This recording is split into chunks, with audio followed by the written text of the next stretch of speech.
Before the wedding day, I stayed up all night, hugging my 4-year-old daughter and crying. Although my child is still young, she is very understanding and tries not to be upset. But at the end of the conversation, she looked up innocently at me and said, "Mommy, don't worry, I will behave and listen to Grandma.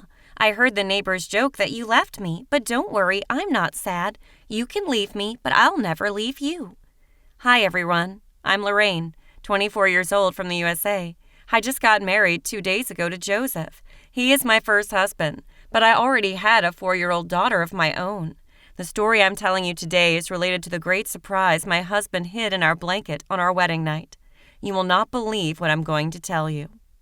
My 4-year-old daughter's name is Julie. She was the result of my wrong first love with Alex. At that time, I lived in the countryside with my family. When I graduated from college, I was so naive and had never loved anyone, so I was immediately fascinated by the charming eyes of Alex, a seismic surveyor who visited our town in the summer of that year.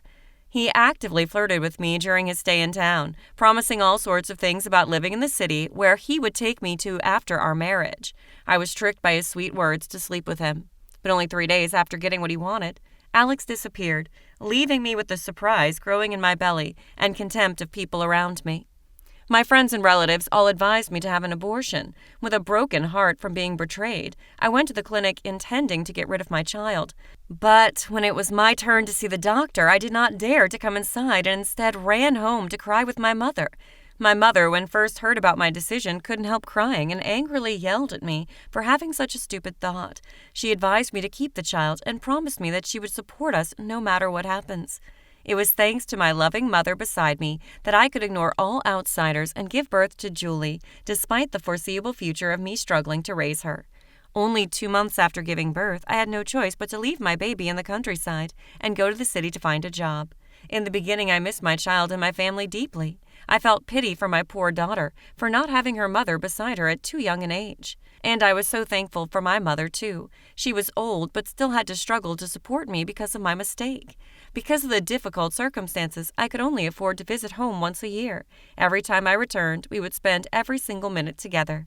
Just like that, it had been 3 years since I left to go to the city to make a living, and started saving some money to bring my dear mother and young daughter to come and live with me.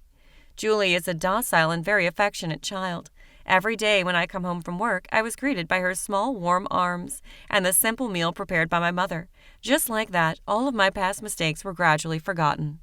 But no matter what, I'm just a normal woman who needs to be loved. When I first came to the city, I turned down many men because hatred due to the betrayal was still too profound. Moreover, I did not allow myself to neglect my work because I was aware that I had a responsibility to my mother and my young daughter. But my cold heart melted when I met Joseph, my colleague at the factory. He is a warm and sincere man. He always took time to take care of me in every little thing, like brushing away the hair on my face when I was engrossed in work, or reminding me to eat and rest sufficiently. Joseph was once married and divorced, but he and his ex-wife never had children together.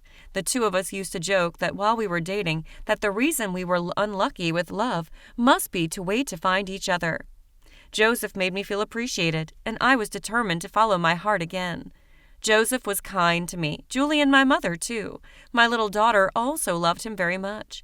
Every time she saw him visiting our house, she would come running to hug his neck and demand to be carried around. 2 months ago, Joseph officially proposed to me, and we both started to daydream about a beautiful and happy small wedding. But knowing that I had a stepchild, Joseph's mother strongly protested. She said that because he didn't have any children, he almost like a virgin.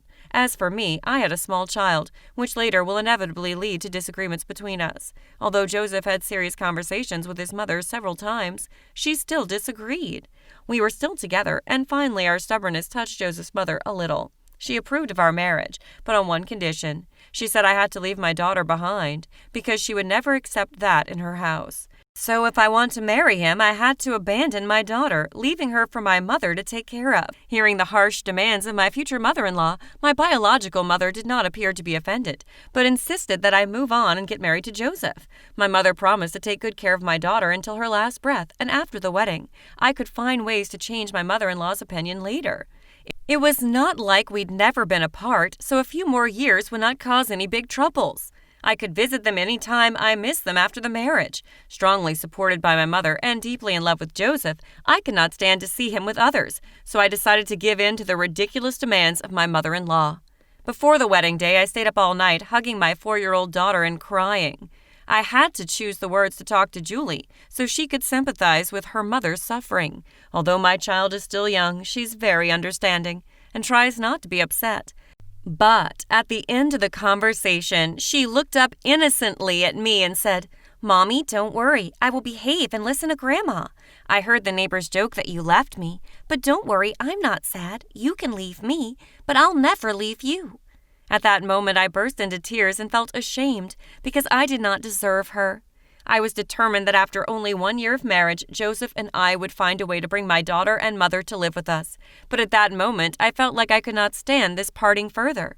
Why would my life have to make me endure so many unfortunate things? I started to regret my decision so much. During the wedding ceremony, I couldn't smile. In my mind were only my poor Julie and my old mother. I knew I could come back to visit them any time, but I wanted to be with them every day. The words Julie said made me want to cancel my marriage immensely. However, Joseph kept trying to cheer me up and assured me that he would find a way to have Julie living with us as soon as we had enough money to move out.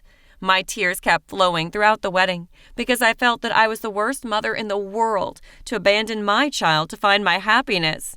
On our wedding night, I was in a bad mood. Even then, I thought if I were to choose again, I would not abandon my child. Men are ultimately strangers, but children are always our flesh and blood. After showering and removing my makeup, I entered the bedroom. I saw my husband sitting on the edge of the bed, silent and patient, as if waiting for something. Still bothered with the disordered thoughts in my head, I was about to urge him to go to sleep when Joseph motioned for me to be silent. With a gentle smile, he softly approached me, not saying a word, but silently pulling my hand to the side of the bed. I was about to pull my hand away and say that I wasn't in the mood for what he wanted when he gently lifted the blanket. It was not until that moment that I noticed our blanket was not neatly folded. There was something big underneath. When the blanket was fully lifted, I was stunned to find my daughter sleeping soundly in bed. Joseph looked at me, smiled, and whispered, "I know you can't be far away from her, so I secretly brought her back to you. From tomorrow on, she will live here with us. About my mother, I will find a way to deal with her. Don't worry. Now that the wedding and marriage registration procedure has been completed, even if my mother wanted us to divorce, it would be complicated. Besides, Julie is this cute, and my mother is not a cruel woman. I believe that she will learn to love her quickly." I was dumbfounded. Looking at him and looking at my sleeping daughter, my tears couldn't help but keep falling. Surely he must have realized my bad mood the whole time, but he still patiently waited to save the surprise until the last minute after the wedding went smoothly. I hugged him rightly and cried. There are many reasons why I love Joseph and am willing to make sacrifices to be with him, but the wedding night with this sweet surprise is the biggest reason why I believe I have met the man of my life. I was awake all night, watching Joseph and my sleeping daughter beside me. I couldn't sleep because of happiness. The next morning, my mother-in-law was horrified to see my daughter walking around the house. Seeing her displeased eyes, my husband promptly dragged her into another room to talk for a long time. When she returned, she still kept an unpleasant face, but she did not say a single harsh word in front of Julie. I looked at Joseph and my mother-in-law with gratitude, even though just a few days ago she made an unreasonable request to separate me from the child. Getting married to Joseph is truly the blessing of my life. Even though we've experienced misfortune in the past, we believe that with our sincere love for each other, we will be happy. How do you feel about my story? Let me know in the comments.